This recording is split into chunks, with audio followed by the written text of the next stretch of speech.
May 1940, dawn breaks across Western Europe with the deafening sound of engines and explosions. Nazi Germany unleashes its most feared weapon, the Blitzkrieg, the lightning war. There is no warning, no time to organize defenses, just a storm of steel and fire that advances like an unstoppable hurricane. As Panzer Division's columns of heavy tanks with black crosses painted on their armor tear through the French and Belgian lines at a speed no one believed possible. Sherman and Char B-1 tanks try to resist, but are swallowed up by the wave of metal. The enemy troops, stunned, watch as their fortified posts are crushed as if they were made of paper. German artillery spits fire relentlessly, and soon the border towns become seas of ruins, covered in black smoke and bloodied bodies.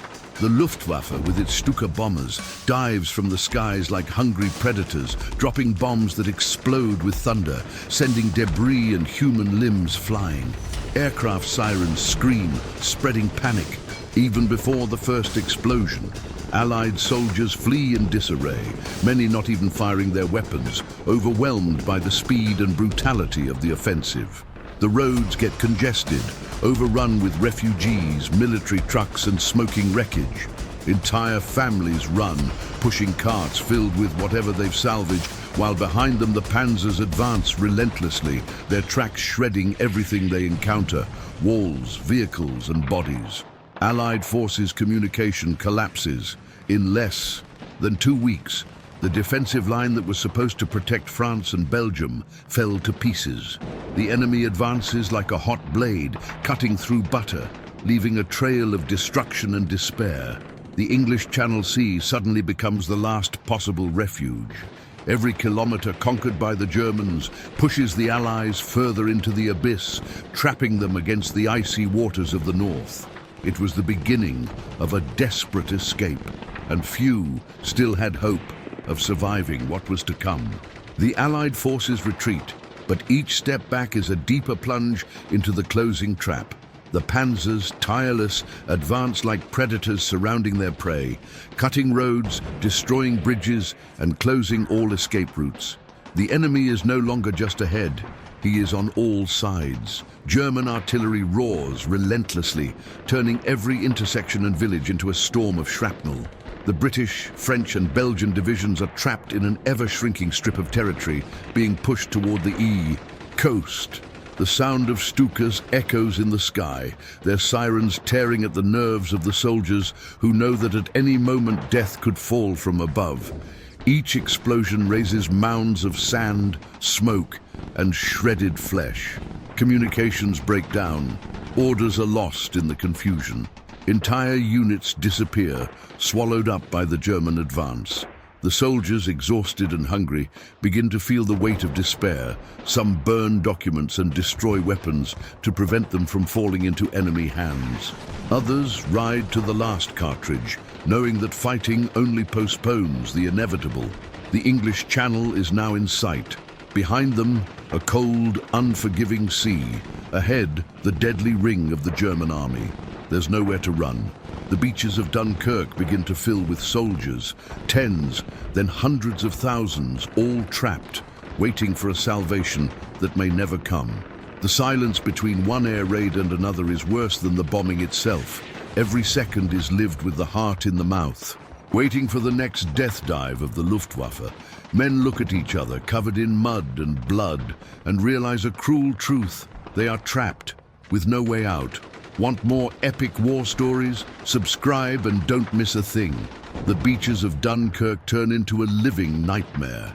Hundreds of thousands of soldiers huddled together, homeless, with their eyes fixed on the horizon, waiting for ships that never arrive. Every day is a struggle to survive. The Luftwaffe dominates the sky, diving down on them. In precise attacks, bombs explode in the middle of the formations, sending sand, debris, and men flying. The sound of the Stuka's sirens is enough to make hearts stop. Hunger erodes the soldiers' strength. Rations are gone, and many share crumbs of bread and sips of muddy water. Fatigue is so profound that some faint on their feet, waking only when a new attack knocks them to the ground. Fear spreads like a disease, and whispers of surrender begin to ripple through the ranks. Many ask in hushed tones, "Is this the end?" Military discipline begins to crumble. Commanders struggle to maintain order, but the reality is overwhelming. They are cornered, and death can come at any moment. Some soldiers, overcome by panic, try to jump into the sea and swim towards an unreachable horizon, disappearing in the icy waves. And yet, even amidst the chaos, a glimmer of hope persists. Rumors swirl along the beach. The ships will come. They will not abandon us. But every passing hour, every new airstrike, makes that promise harder to believe. Dunkirk is now a purgatory, a place where life hangs by a thread, and where every man wonders if he will see the dawn of the next day. In London, Prime Minister Winston Churchill faces a reality no one wants to accept. The British Army is on the brink of annihilation. If those men fall, Britain will be defenseless against Hitler's war machine. There is no way to win that battle on dry land. There is only one way out: to run away. Then, the Operation Dynamo, a desperate plan to evacuate as many soldiers as possible across the English Channel. Every minute is precious. Churchill knows that if the Germans advance a few more miles, there will be no way to rescue anyone. The order is clear: bring our boys home. Meanwhile, on the beaches of Dunkirk, the trapped troops watch the sea, anxious for any sign of ships. The sound of distant engines sparks hope, only to be crushed by fresh bursts of fire from the Luftwaffe. Officers rush back and forth, trying to organize the boarding, but the confusion is absolute. Hundreds of thousands of men need to be saved, and there are very few ships available. The news of the evacuation travels through the ranks like a whisper of redemption. For the first time in days, hope returns, however fragile. But time is the enemy. With every hour, the German siege tightens. With each attack, more lives are lost. The race against the clock has begun. Now the beach is not just a waiting area, it is the narrow gate between life and death. And everyone knows that not everyone will be able to cross it. Dunkirk is no longer a city, it's an open hell in broad daylight.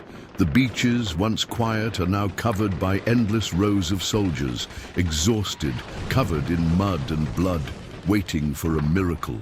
Each man looks to the horizon, where salvation should come, but what he finds are only columns of smoke and sunken ships emerging from the tide. The heat of the day mixes with the smell of gunpowder and burning flesh. The Luftwaffe dominates the skies, turning the beach into an easy target. With each attack, the Stukas dive with their deafening sirens, spreading terror even before the explosion. Bombs fall all around, raising walls of sand, debris, and human parts. Men are thrown to the ground, screaming for help. Many never get back up. The sea is stained with oil and blood, covered in bodies floating like debris. The survivors run from one side to the other, unsure of where to take cover, but there is no shelter, only the cold sand and the hope that the next bomb won't fall on them. Every minute standing on that beach is a death sentence. In the midst of chaos, disciplines break down, but survival keeps men moving. Lines form, soldiers try to board anything that floats. Fishing boats, inflatable boats, even pieces of wood torn from wrecked ships. Some are swallowed by the sea before they even get far from the coast. Dunkirk is now a death trap, a scenario where fear and courage mingle. Every man knows that if he wants to live, he must resist panic and wait for his chance. But how long will the beach hold before it is swept by the Germans? If you enjoyed the courage of Dunkirk, subscribe to learn about other battles that changed the world. Heaven rules death, the theater of aerial death. Above the beaches of Dunkirk, where more than 400,000 men huddled like cattle awaiting slaughter, a spectacle of death and heroism unfolded that would determine the fate of the war. The once blue and serene sky of the English Channel had been transformed into a gladiatorial arena where war machines danced their deadly dance, leaving trails of black smoke and blood staining the clouds. The Luftwaffe, the pride of the Nazi war machine, dominated the skies with absolute authority.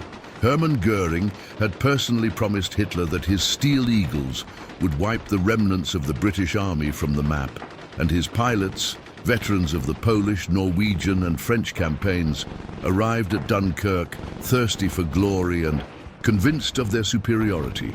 They were not just pilots, they were the air knights of the Third Reich, trained from youth to kill without hesitation and die without fear.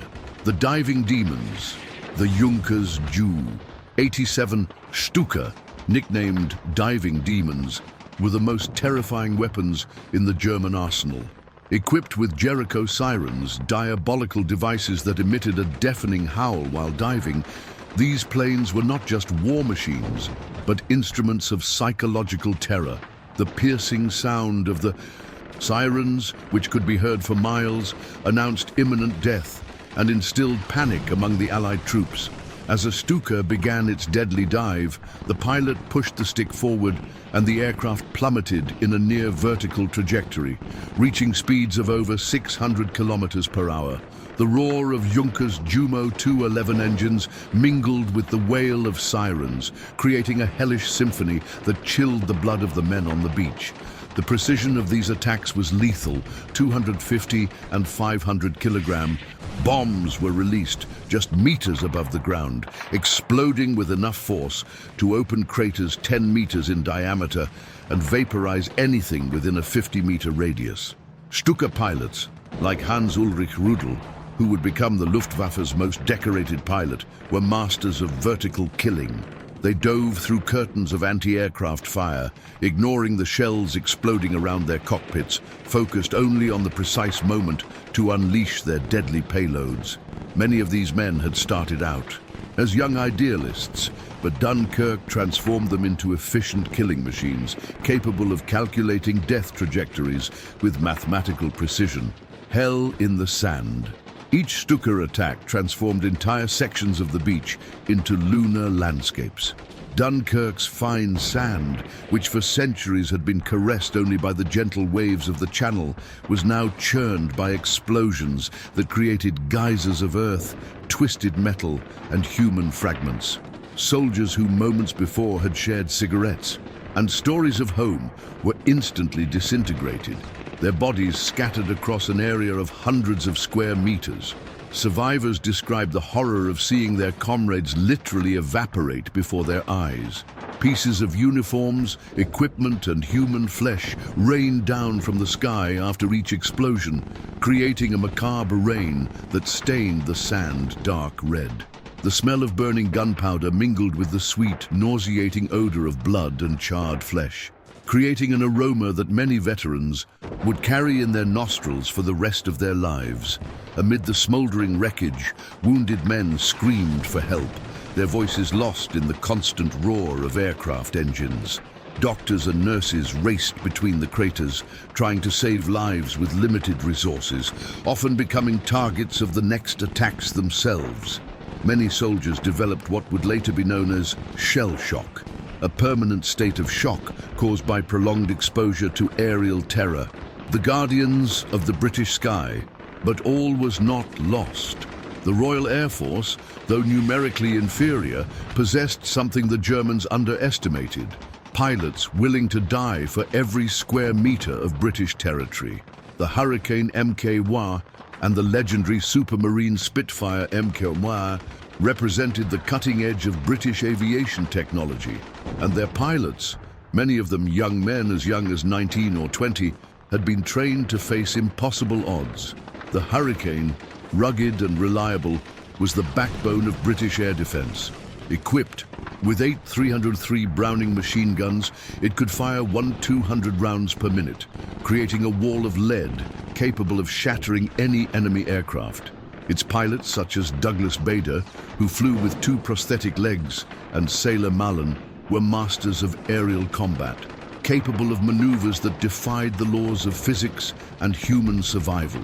The Spitfire, on the other hand, was pure, deadly elegance. Its 1 to 30 horsepower Rolls-Royce Merlin engine allowed speeds of over 580 kilometers per hour, while its perfect aerodynamic lines made it incredibly maneuverable. Pilots like Stanford Tuck and Johnny Johnson transformed these machines into extensions of their own bodies, capable of impossible turns and lightning attacks that caught the Germans by surprise. Click the button and join our legion of military history lovers. Duels of Titans. The dogfights over Dunkirk were deadly ballets performed at supersonic speeds. When a Hurricane or Spitfire encountered a Messerschmitt Bf 109, the Luftwaffe's primary fighter, a duel ensued that could last seconds or stretch into long minutes of desperate maneuvering. The Bf 109, flown by aces like Werner Mulders and Adolf Galland, was a lethal machine equipped with 20mm cannons and synchronized machine guns. Its pilots, veterans of multiple campaigns, knew every trick in the book and didn't hesitate to use brutal tactics to secure victory. They attacked in coordinated formations, using the sun as cover and exploiting any moment of enemy distraction. Combat unfolded in 3 dimensions, with aircraft diving, climbing and spinning in deadly spirals that tested the limits of human endurance. Pilots were subjected to extreme G-forces that drained blood from their brains, causing blurred vision and temporary loss of consciousness. Many died not from gunshot wounds, but from blackouts that caused them to lose control of their aircraft. When a 20mm round hit a cockpit, the result was instantaneous and brutal. The projectile exploded on impact, shattering instruments, glass and human flesh in an explosion of metal and blood.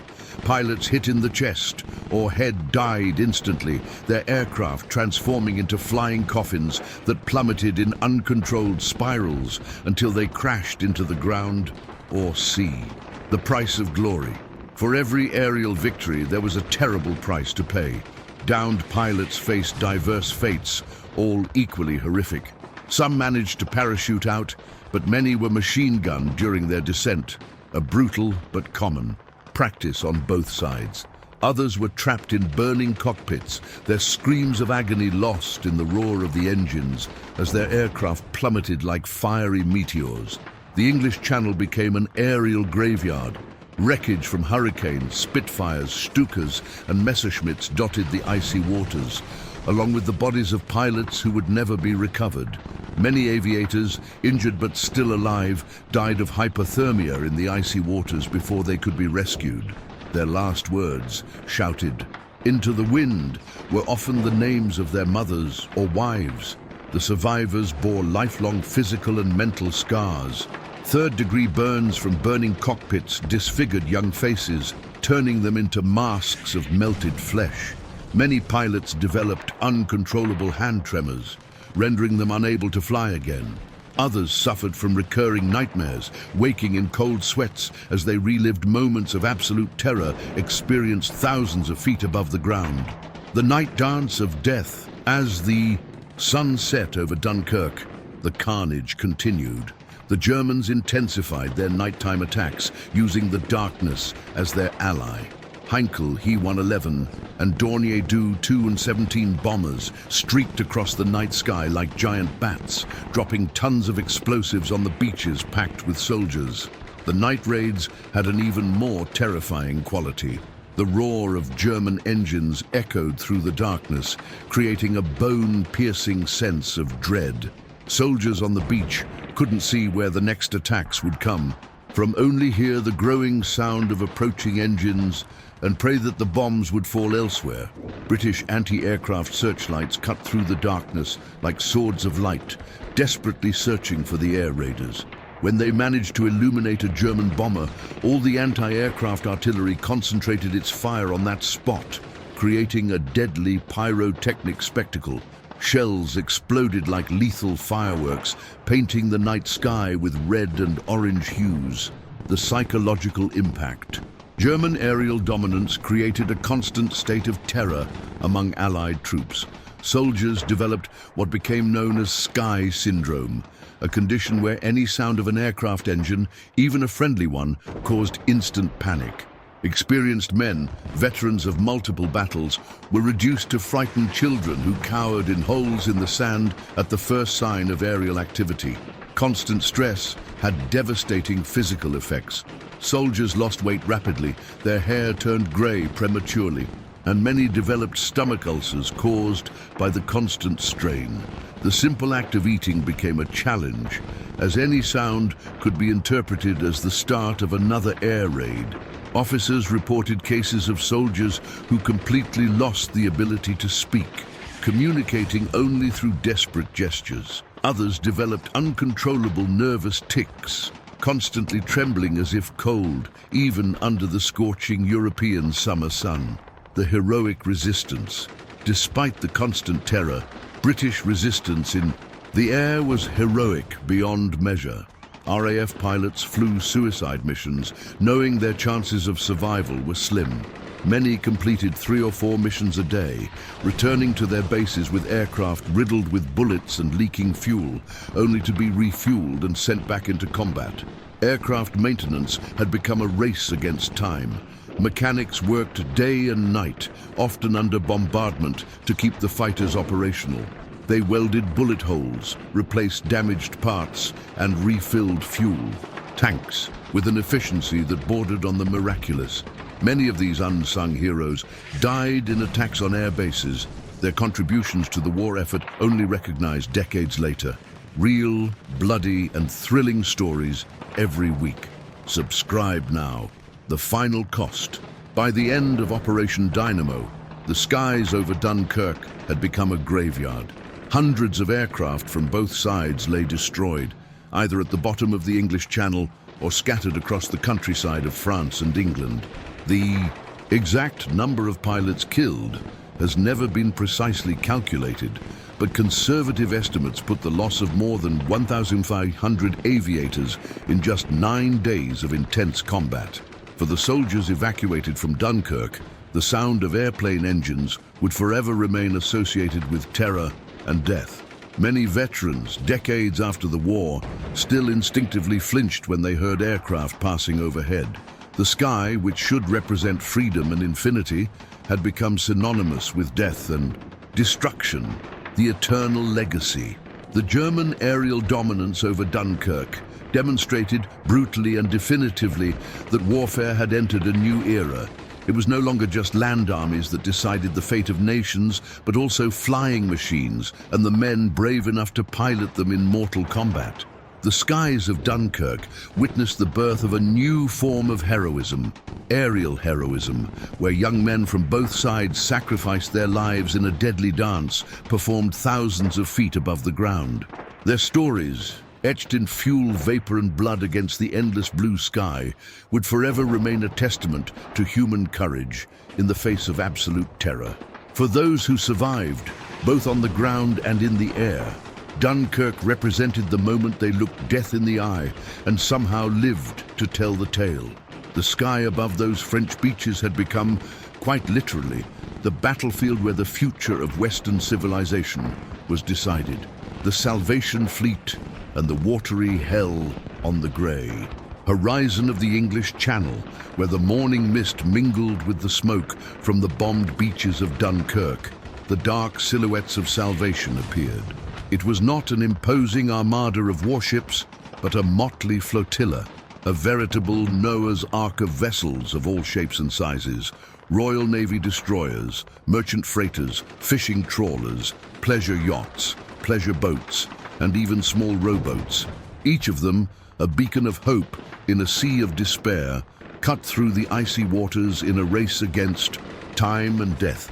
But the journey to Dunkirk's shores was a deadly challenge, a Polish waterway where every meter gained was paid for in blood and steel. The omnipresent and relentless Luftwaffe made no distinction between warships and fishing boats.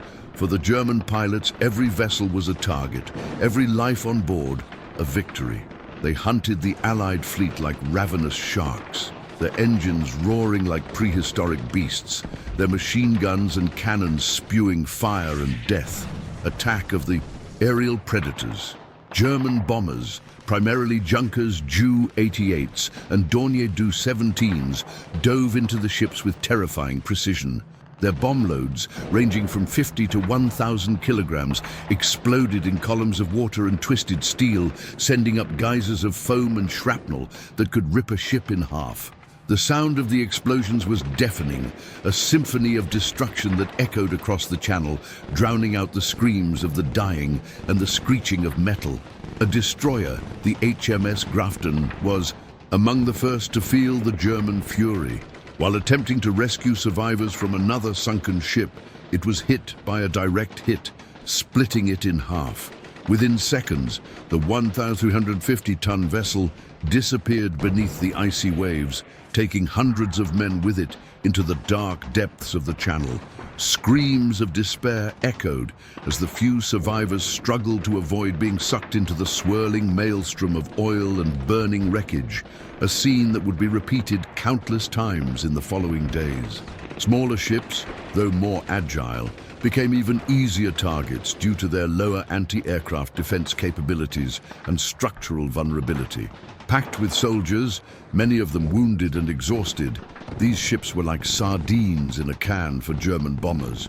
Torpedoes launched by U-boats or torpedo aircraft ripped through the hulls of cargo ships and makeshift transports, which slowly sank, surrounded by desperate men jumping into the water. Don't miss out on the next epic battle. Subscribe and turn on notifications. The sea as a liquid tomb. Doom. For many, the water was not salvation, but a liquid grave. Many soldiers accustomed to life on land couldn't swim, and their heavy uniforms and equipment dragged them down. Others were swallowed by the sea, covered in burning fuel, turning it into a liquid hell. The flames, fueled by diesel and gasoline, danced across the surface, consuming everything in their path, including the bodies of the men trying to escape the sinking ship. The smell of burning fuel mingled with the salty odor of the sea and the metallic tang of blood, creating a nauseating atmosphere that hung over the waters. Bloated and disfigured bodies floated among the wreckage, some clinging to pieces of wood or life jackets, others simply adrift, their glassy eyes fixed on the sky that had doomed them. The courage of sailors and unshakable order. With each sinking, more bodies floated among the wreckage, but the rescue fleet did not retreat. The order from London was clear and unwavering. Rescue as many as possible at any cost. Captains, many of them civilians who had willingly risked their lives, sailed in a zigzag pattern, making desperate, evasive maneuvers to try to lose the bombers. They knew that one mistake, 1 second of hesitation, could mean death for hundreds of men on board. Sailors, many with little or no combat experience, unloaded Lewis and Vickers machine guns on the seemingly invincible German aircraft. It was an unequal struggle, a David versus Goliath, but they fought with the fury of the desperate, determined to protect the men who had entrusted their lives to them. Many of these sailors, exhausted and frayed, continued to fight even after their ships were hit, trying to put out fires or rescue wounded comrades. Hope and terror on the beach. For the soldiers on the beach, each vessel that reached the shore was a ray of hope, a glimmer of salvation amidst the chaos.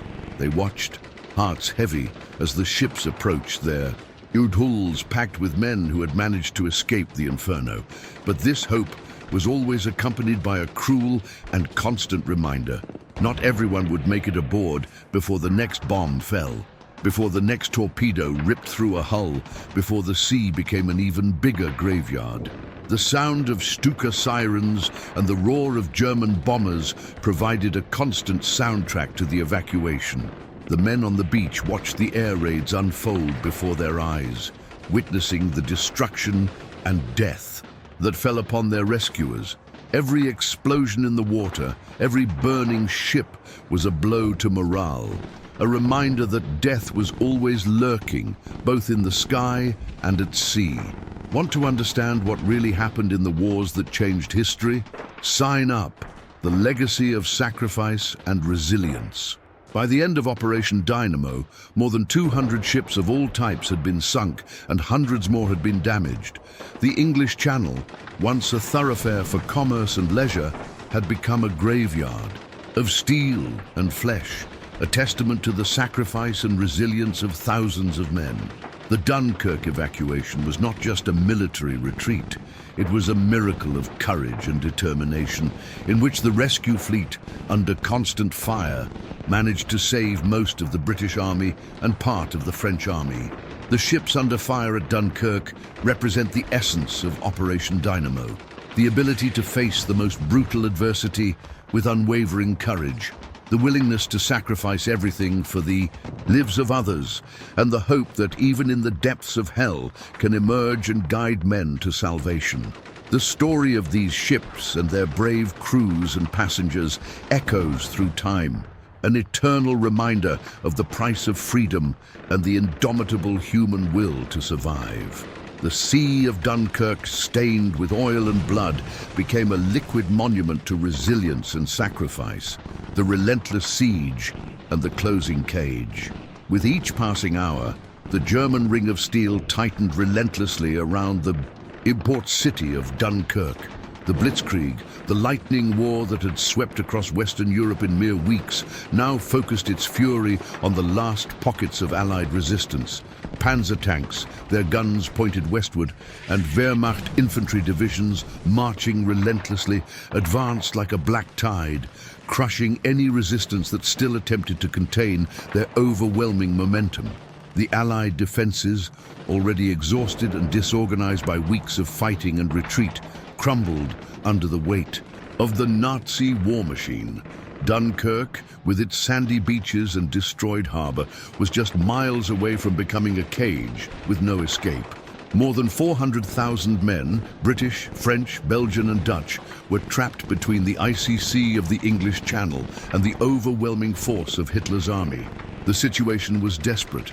Evacuation seemed a fantasy, and total annihilation a grim certainty.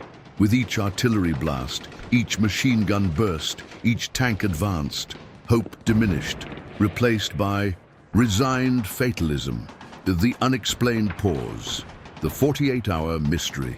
And then, at the height of the pursuit, the unexpected happened, an event that still puzzles historians and military strategists. The German tanks stopped. For 48 crucial hours, the Wehrmacht's armored forces, just a few kilometers from Dunkirk and easily capable of storming the city and capturing or annihilating the Allied armies, received direct orders to remain still. It was a halt order, a command to halt the fastest and most successful advance in modern military history. The exact reason for this pause remains one of the greatest mysteries of World War II. Theories abound. Some historians suggest it was a personal decision by Hitler, a mixture of excessive caution and a mistaken belief that the Luftwaffe, the German Air Force, would finish the job of annihilating the Allies. Hitler, perhaps influenced by Hermann Göring, the head of the Luftwaffe, may have wanted to give his Air Force the glory of destroying the British Army, underestimating the Allied resistance and the speed of the seaborne evacuation. Another theory points to the German generals' concern about logistics and the fatigue of their armored troops, who had advanced at breakneck speed and whose supply lines were stretched to the limit. There was also a fear that the tanks would get bogged down in the marshes and canals surrounding Dunkirk, leaving them vulnerable to counterattacks. Regardless of the reason, this pause, which lasted from May 24 to 26, 1940, would be the difference between life and death for hundreds of thousands of men. The Allied breath and the desperate reorganization. While the Germans waited, the Allies, to their surprise and relief, caught a moment's breath. This precious time, inexplicably granted by the enemy, was used to reorganize their defenses around the city. The chaos of the retreat began to give way to an improvised but determined order. Defensive lines were erected with the last of their ammunition, weapons, and above all, courage. Every makeshift trench, every barricade of rubble, every group of exhausted soldiers represented a desperate effort to hold off the Germans for as long as possible. British and French soldiers, who had fought side by side for weeks, now joined forces in a last desperate stand. They knew they were only buying time, fighting desperate battles in the shattered streets of Dunkirk, on the windswept dunes, and even within the rubble of bombed-out houses. Every life sacrificed, every minute gained, meant more men on the beach with a chance to escape. The fighting was brutal and bloody, a hand-to-hand combat where the line between life and death was tenuous and constantly redefined. The acceleration of Operation Dynamo.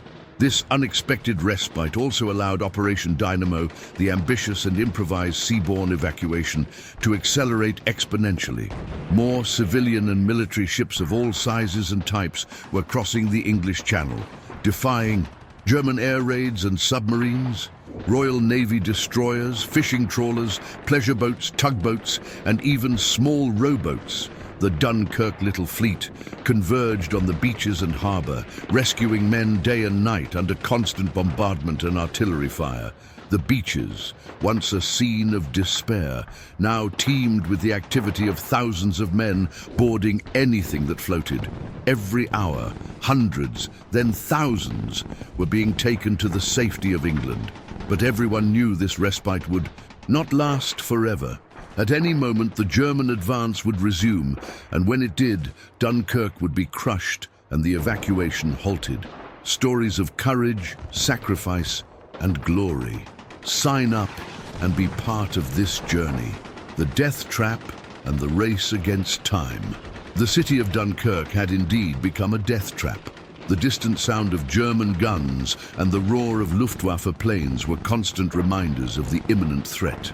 For the men on the beach, every second of this inexplicable respite was a gift, a chance for survival. It was a race against time, where life and death were decided by minutes, by seconds, by the luck of a bomb falling just meters away, or by a ship escaping unscathed. The fate of hundreds of thousands of men hung in the balance, and the inexplicable German hesitation had given them a second chance. The Dunkirk trap, which should have been the end of the British Army, became, thanks to a series of improbable events and extraordinary courage, the stage for one of the greatest rescues in military history, a testament to human resilience in the face of overwhelming adversity. The German pause was not just a tactical mystery, it was a miracle that rewrote the course of World War II. The call of desperation and the unexpected response. When all seemed lost on the beaches of Dunkirk, with hundreds of thousands of men trapped between the relentless advance of the Nazi war machine and the icy waters of the English Channel, a desperate call echoed across England. It wasn't a formal military appeal, but a cry for help that spread through radio, newspapers, and word of mouth. Any vessel capable of floating, regardless of size or type, should cross the channel and rescue the trapped men. The response to this call was immediate, astonishing, and for many a true miracle. Hundreds, then thousands of civilian vessels, a motley and improbable fleet, began converging on the ports of southeast England. There were sturdy fishing vessels, luxurious pleasure yachts, industrial tugboats, river barges, pleasure boats, and even small rowboats. Each was helmed by a crew as diverse as the vessels themselves. Experienced sailors who knew every current and sandbar in the channel, but also ordinary people. Shopkeepers, lawyers, doctors, retirees, students who had never set foot in a war zone, but felt the moral imperative to help their fellow countrymen. The crossing of hell. These small boats, many of them without any protection against air or naval attack, sailed under constant threat from the Luftwaffe. The skies over Dunkirk were a living hell, and German pilots made no distinction between warships and civilian vessels. All were targets. Bombs fell nearby, raising columns of water that threatened to capsize the small vessels. Enemy machine guns ripped the surface of the water, and many boats were torn to shreds by bombs, set ablaze by machine gun fire, or simply disappeared into the turbulent waters of the Channel, swallowed by mines or torpedoes. The English Channel, once a trade and leisure route in peacetime, became a minefield of burning wreckage, floating bodies, and thick oil. Navigation was a challenge in itself, even without the enemy threat. Treacherous currents, hidden sandbars, and visibility often reduced by smoke and fog made each voyage a gamble against death. Yet the fleet pressed on, driven by iron determination, knowing that each voyage, however perilous, could mean saving hundreds of lives. the vision of salvation. For the soldiers on the beach, exhausted, hungry, and on the verge of despair, the sight of these small boats approaching was almost unreal. After days of relentless bombardment, of watching comrades die, and of feeling hope fade, the appearance of these civilian boats, many of them painted in vibrant colors and bearing familiar names, was like a mirage.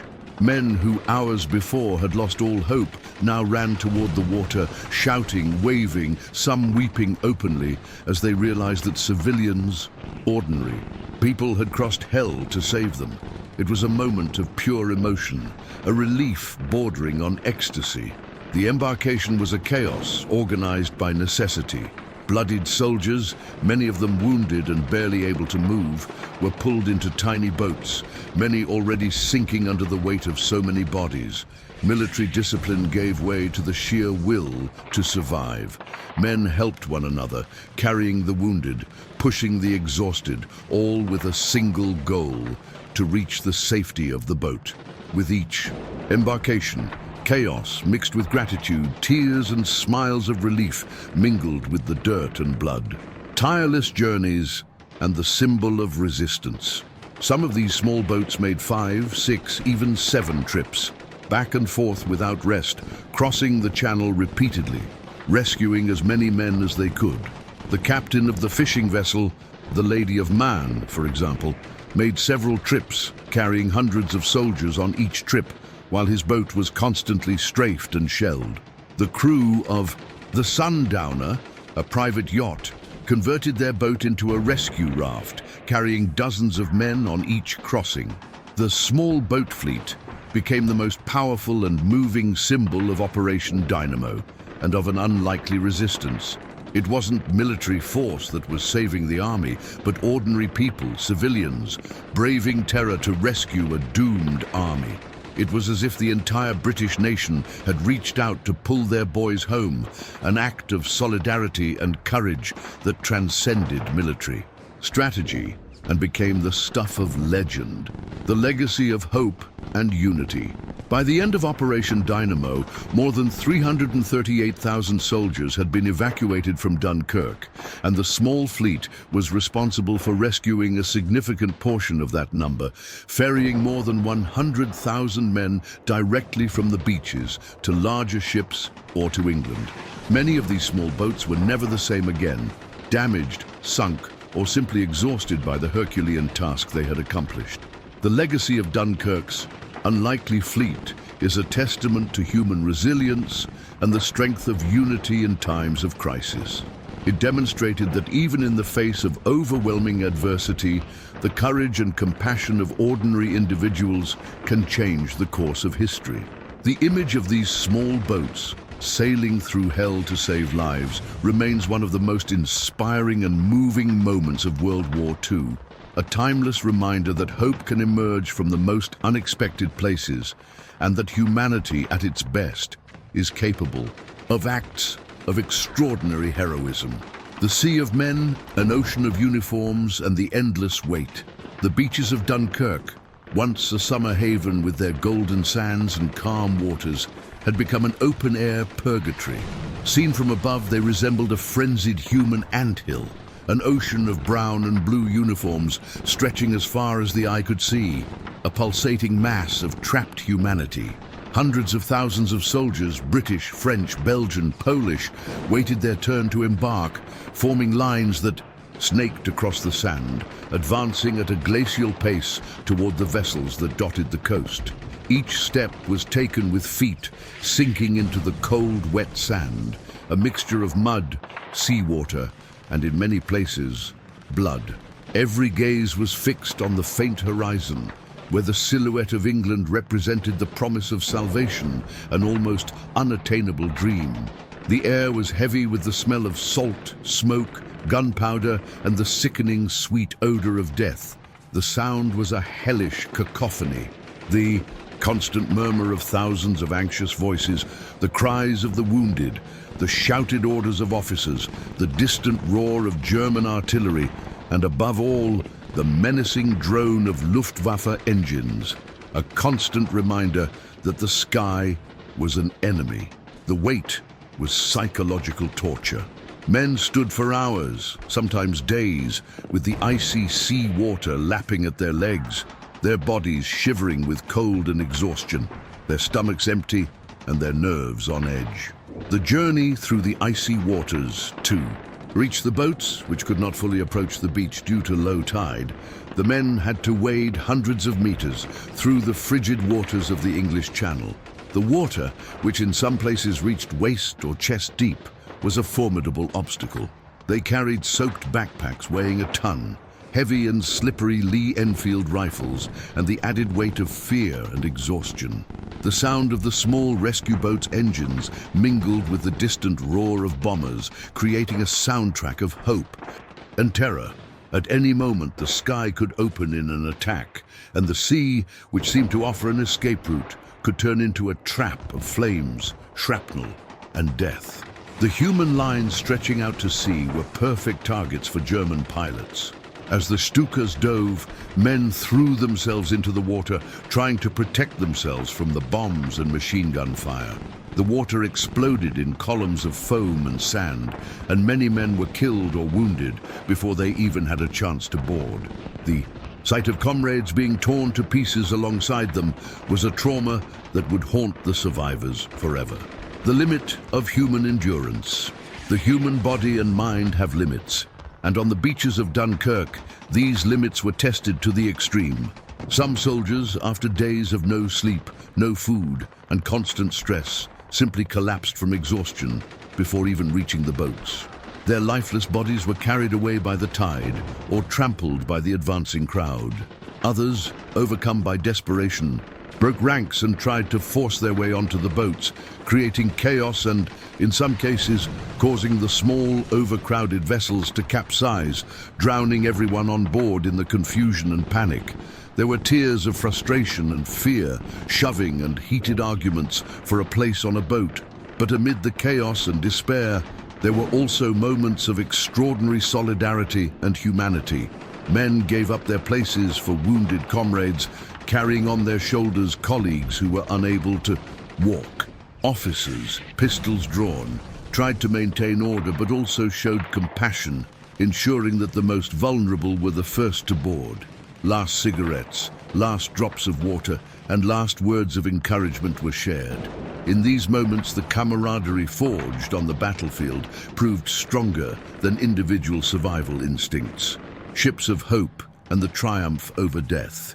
The vessels, many of them tiny and unsuitable for the open sea, were overloaded to a dangerous point, their sides almost touching the water. Soldiers crowded into every available inch of space, their pale, exhausted faces reflecting a mixture of relief and anxiety. The journey back to England was slow and perilous. The boats navigated the channel slowly, dodging sunken shipwrecks, floating mines, and the bodies of fellow sailors who had not been so fortunate. Every meter gained toward the English coast was a triumph over death, a victory against all odds. Seen from above, the scene at Dunkirk was terrifyingly beautiful, mesmerizing. A living sea of soldiers, a mass of humanity in constant motion, all fighting against the clock, against fear, and against the overwhelming certainty that a single large-scale airstrike, a single determined ground offensive, could end everything in an instant. It was humanity at its rawest and most vulnerable, stripped of everything except the will to live. The sea of men at Dunkirk was not just an evacuation. It was a testament to the resilience of the human spirit, a saga of survival that would become the stuff of legend, a symbol of hope amid the darkness of war, quiet courage in the midst of chaos. As chaos gripped the beaches of Dunkirk, with the roar of bombers, the rumble of explosions, and the despair of hundreds of thousands of trapped men, far from the spotlight of history and newspaper headlines, ordinary men performed extraordinary acts of courage and sacrifice. These were not generals plotting strategies on maps, nor politicians delivering speeches in Parliament, but soldiers, sailors, and pilots who, amid the carnage, demonstrated a resilience and bravery that defied death itself. Their deeds, often anonymous and without immediate recognition, were the invisible backbone that sustained Operation Dynamo, the flame that kept hope alive in one of the darkest moments of World War II. The Knights of the Sky, sacrifice and determination. In the sky, Royal Air Force RAF pilots faced an uneven and brutal battle. With planes worn down by weeks of continuous combat, many hastily patched together and operating on limited fuel, they launched themselves against the overwhelming numerical superiority of the Luftwaffe. Each mission was an act of calculated suicide, a flight into hell with minimal chances of return. Their Hurricanes and Spitfires, though technologically advanced, were few in number, and each represented a precious life. They fought not for personal glory, but to ensure the evacuation continued so that the men on the beach had a chance to live. In bloody aerial combat, the skies over Dunkirk became a stage for deadly duels. British pilots, many of them young men fresh from the academy, faced German aces, veterans of the Spanish Civil War and the Polish and French campaigns.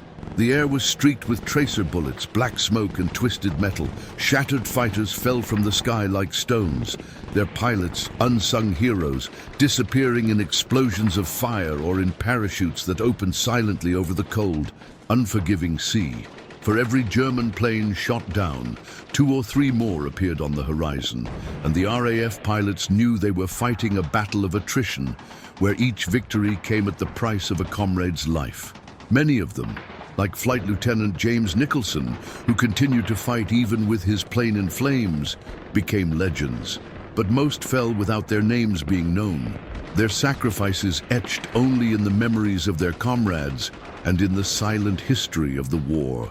The sea, wolves, courage in troubled waters. At sea, courage took another equally heroic form. Royal Navy sailors, fishermen, civilian ship captains, and volunteers from all walks of life commanded their makeshift vessels, defying not only the storms of the English Channel, but also constant attacks from the Luftwaffe and the invisible threat of mines and torpedoes.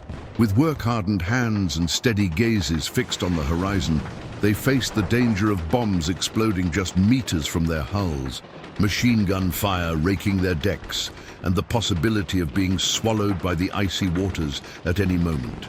These men, many of them civilians who had never experienced the horrors of war, risked their lives to pull young soldiers from the clutches of death.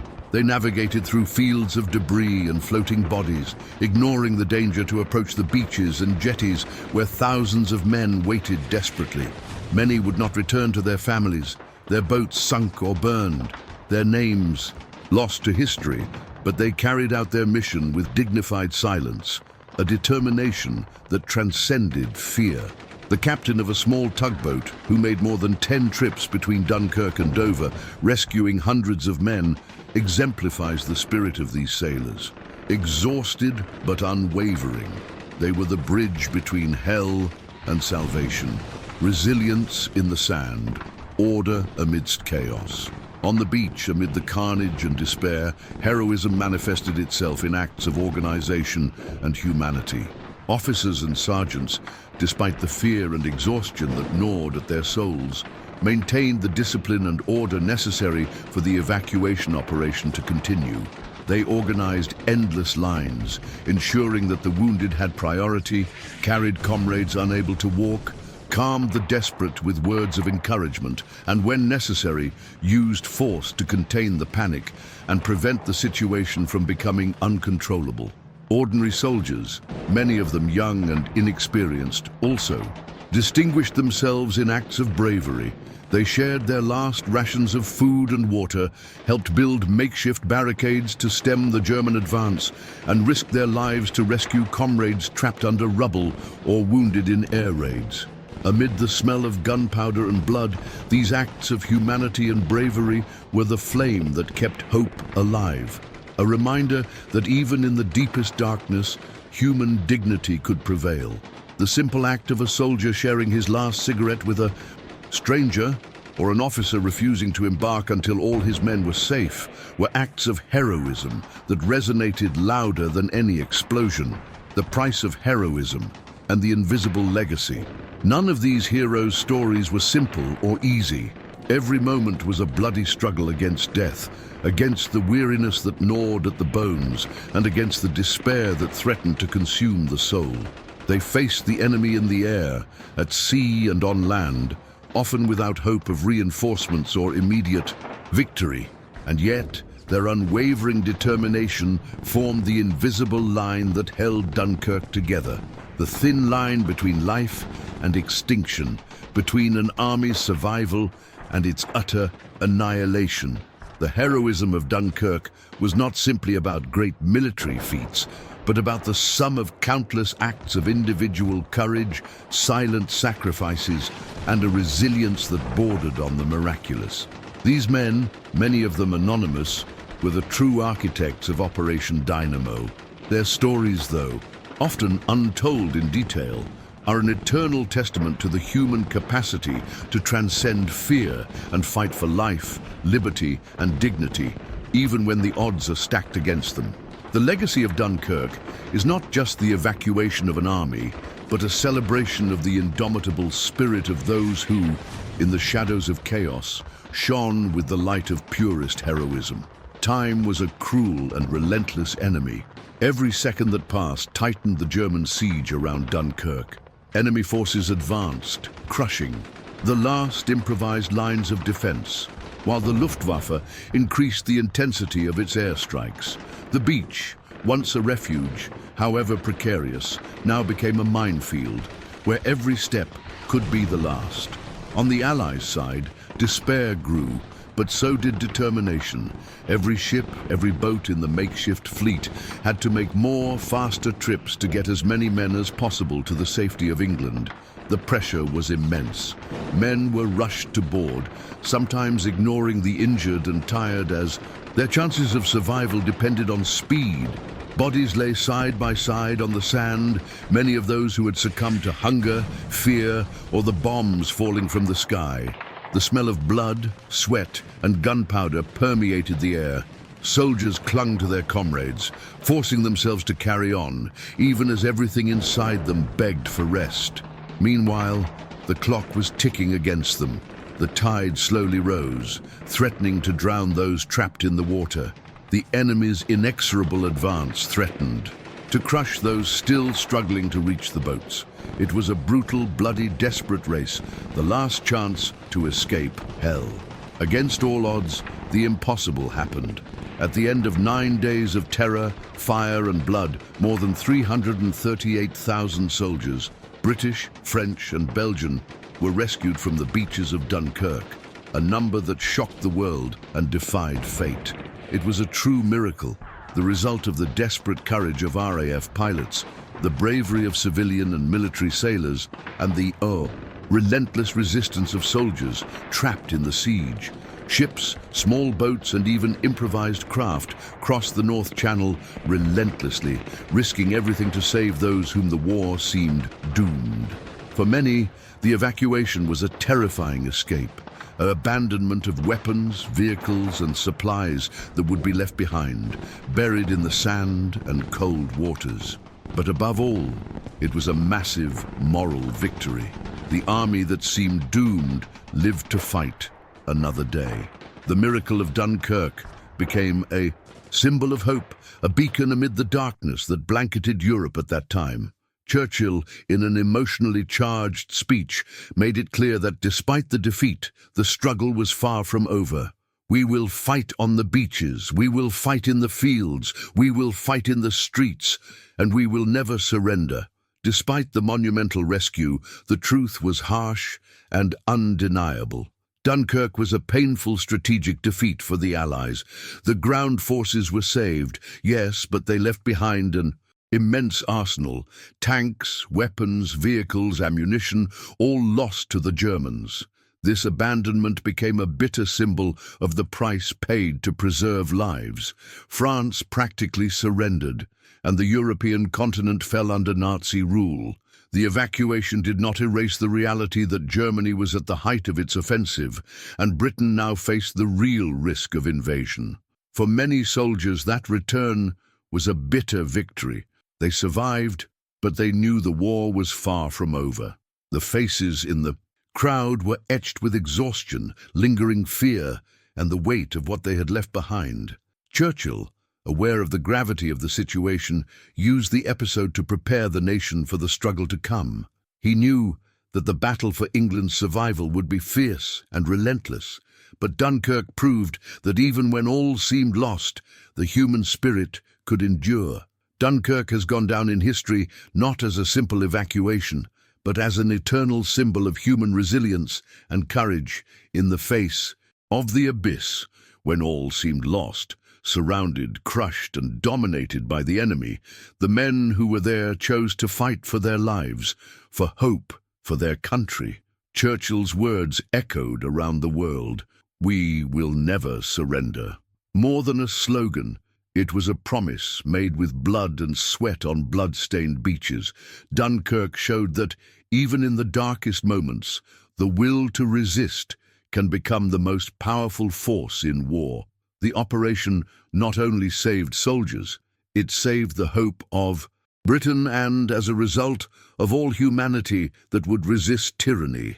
Dunkirk became the beginning of a long journey, the promise that freedom would be regained, one bloody step at a time. And so, as the world sank into shadow, the flame of Dunkirk shone like a beacon, a reminder to all future generations that even on the shores of hell, when all seems lost, the human spirit can find the strength to prevail.